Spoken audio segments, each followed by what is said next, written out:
Well, North Korea is preparing a response to the trilateral summit in Camp David. It is also reportedly deepening military cooperation with Russia. The two countries reportedly agreed to the partnership when Russian Defense Minister Sergei Shoigu met with General Kim Jong Un in North Korea last month. A South Korean lawmaker has been quoted as saying that Seoul is monitoring to see if Moscow will transfer nuclear missile technology to Pyongyang. He says there were indications military supplies were shipped out of Pyongyang on a Russian plane more than a week ago. Well, the U.S. believes North Korea has been providing weapons to the Kremlin for its war in Ukraine, and it is taking more steps to restrict support from Moscow.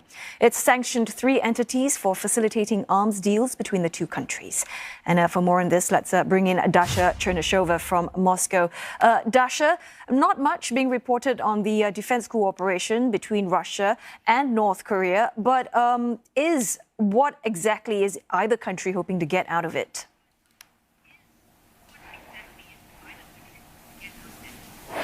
Well, as we understand, over the course of the past months, the two countries have been talking about deeper cooperation, and most recently, the leaders of North Korea and Russia have exchanged letters pledging to beef up their cooperation into what Kim has called a long-standing strategic relationship. He said that he was convinced that the friendship and solidarity will be further developed into the long-lasting strategic relationship in conformity with what he called the demand of the new era. The Russian president, in response, has also said that he was hoping to bolster the bilateral ties and bilateral cooperation in all spheres that these two countries are interested in. He said that was in order to provide for the stability and security of the Korean Peninsula and the whole of the Northeast Asia. So certainly this goes after the visit of the Russian Defense Minister Sergei Shoigu to North Korea, where he was standing shoulder to shoulder with Kim Jong Un when the display of new weapons was taking place. Russia has been repeatedly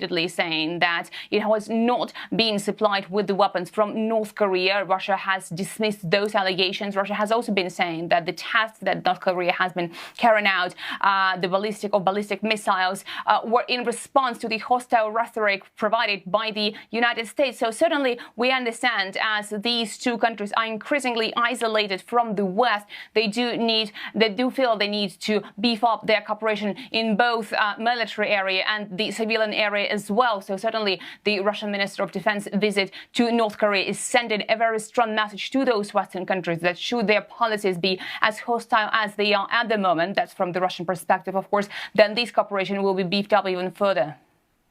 Many thanks for that report. Dasha Chernyshova in Moscow.